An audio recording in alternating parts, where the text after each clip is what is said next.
Just want to make this clear before I start, I'm not slagging anyone off for voting leave, I hate everyone equally, and this isn't a political statement, I'm just having a laugh. Cheers. Brexit is just around the corner for our nation, and none of us know what's going on. Most of us are just excited to go out on the sesh on leaving day. Obviously, this list is assuming every video game character that has ever existed could be a British citizen, but that's not too much of a stretch. A couple of weeks ago, we were considering letting a member of ISIS come back to live in the country, so someone emigrating from the Mushroom Kingdom is pretty possible. Number 5. Mario. Mario is a well-established communist by now. That Soviet mustache, the red outfit, yeah, he defends the monarchy a lot, which isn't very communist, but that's just because he wants to get his fingers stinky. The games would take a pretty dark turn if he snapped Peach's neck and buried her in a shallow grave after. But why would Mario vote leave? Well, because it would be in his grand plan to turn the UK into the new centre of the Soviet Union. Imagine it, the UK, totally an independent state thanks to Brexit, and due for a political revolution, which Mario leads and becomes a communist prime minister. Next, he tries to spread the communist ideology across Europe, and obviously, America gives the UK some funny looks, and then all of a sudden, it turns out Wales has got some oil underneath it. So America go in and do what they normally do. America!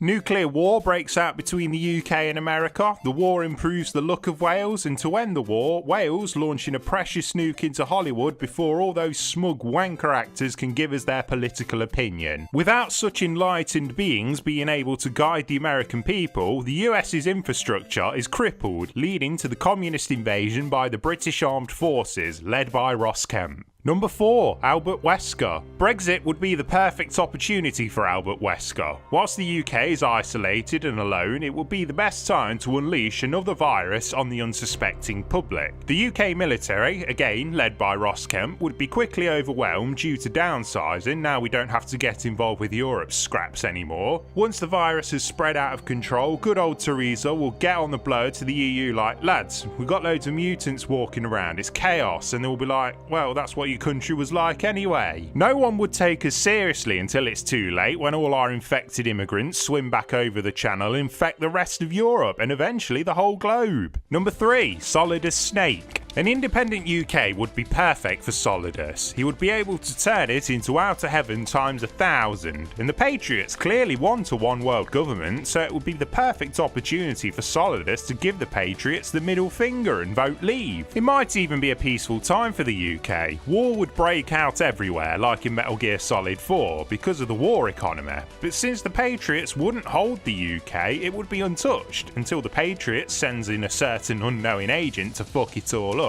It would make for some cracking new Metal Gear games as well, with Snake infiltrating Skegness via SDV and wondering if he's time travelled to the Second World War. Eventually travelling to the Midlands, the heart of Solidus' empire, and having to blow up the new Metal Gear Gregs. Number 2. Handsome Jack. Handsome Jack is a man who likes chaos, and what better way to cause some by voting leave? His business would not be affected by the economic consequences because Hyperion's headquarters is in space. It'll probably be one of the best tax havens out there. And while the UK is preoccupied with Brexit, Jack could swoop down and unlock the vault located in Coventry, unleashing untold mutants and demons. Obviously no one would be able to tell the difference, so life would go on as normal as Jack makes another shed load of money. Number 1. Walker. Walker wouldn't be having any of it, mate. He's voting leave to get rid of all those dirty old beds that live down the road playing music until 3 in the morning and using their kids to rob the local co-op. Once Brexit has taken hold, Walker will be sad to see his good mate Bossman, who runs the local takeaway, get deported, but it's all for the greater good in his mind. Blitzball's UK teams would no longer be full of foreign players, just purebred Englishmen, which would make it look like a game of Blood Bowl more than anything else. Walker, being a passionate UKIP member, would eventually work his way up to leader of the party thanks to all his good work for the cause, and then Sin gets wind of what's going on and tries to destroy the UK. This is when the plot, Final Fantasy X Part 3 begins. You're welcome, Square Enix. Shadows creeping from within,